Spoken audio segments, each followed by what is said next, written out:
ملګرو دغه کلیپ خامخا وګورئ، په خپلو کشرانو باندې رحم وکئ، په خپلو ماشومانو باندې رحم وکئ. ګورئ دا یو کیک دی، یو بیکري وغیره ده، په دې کې ګوره چې کله یې مات کړي دننه پکې دغه وړې وړې ګولۍ دې ظالمانو بندي کړي دي. ګورئ موږ او تاسو ته ماشوم راشي 100 روپۍ ورته لاس کې ورکو او ویلیږو دوکان ته چې څه خوښوي بس هغه ځان ته راواخلي او ویې خوري. نور باقي موږ دا تحقیق نه کوو چې ده څه واغستل، هغه څیز آیا معیاري دی که نه دی، هغه څیز د خوراک دی او که نه دی، خو بس ځان ته خلاص کړو، پیسې ورته لاس کې ورکړو ولاړ شي، بس ځان ته د خوراک سامان واخلي او راشي. ګورئ دا د ظالمانو په دې کې دا ګولۍ بندي کړي دي، دا یې څه د طاقت دپاره نه دي بندي کړي چې زموږ ستاسو ماشومان طاقتور شي.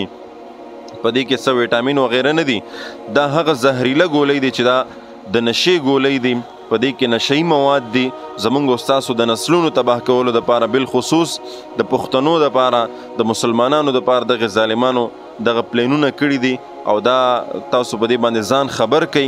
د نن نه پس چې دی خپلو ماشومانو ته دغسې غیر معیاري څیزونه مه ورکوئ او د دې نه بالکل پرهیز وکړئ. خپل ماشومان چې راشي پیسې درنه غواړي ډایرکټ ورته پیسې مه ورکوئ، د الله دپاره لږ ورسره تاسو کیږئ.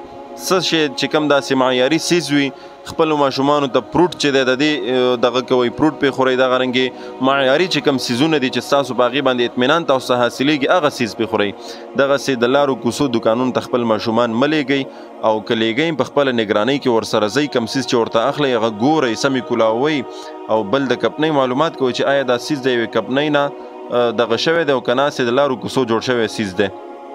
لہذا د دغې وړو خبرو مونږه د دې نه غافله یو، د دې نه ځان نه خبرو، بعد کې بیا ډېر غټ نقصان وکړو. یله زما کشرانو چې دی نشې شروع کړې، دغه رنګې آیس او نن سبا خو غټې قیسې روانې دي، چرس او دا قیسې بیا شروع کړي، بې وخته ماشومان زمونږ نسل تباه کړي. خو د هغې غټه وجه دا چې مونږ په هغې باندې په شروع کې نظر نه یې ساتلی، مونږ ته ځان بېغمه کړی، ځان هم ته خلاص کړی، خو چې کله هغه د تباهۍ په پلیټ فارم باندې ودرېږي بیا مونږ راویښ شو، بیا د هغې دپاره غم کوو. نو لہذا دا ډېر ضروري کلیپ و، دا د نورو ملګرو سره د ټولو پښتنو سره دا شریک کړئ، ټولو مسلمانانو ته یې ورسوئ چې هغې د دغې څیز نه خبر شي او د خپلو کشرانو نگرانی کوئ، په خپلو کشرانو باندې نظر ساتئ. دغې ظالمانو ته د الله هدایت نصیب کړي، پته نه لګي د دې خلکو څه مقصد دی. کومو ظالمانو چې دا کار کړی الله دې ورته هدایت نصیب کړي، الله دې د دې دغې کار ته مزید چې د ترقی نه نصیب کوي، الله دې په دغه ناکاره عمل کې دی ناکامیابه کړي او الله رب العزت زموږ او ستاسو د کشرانو حفاظت وکړي. السلام علیکم ورحمة الله وبرکاته.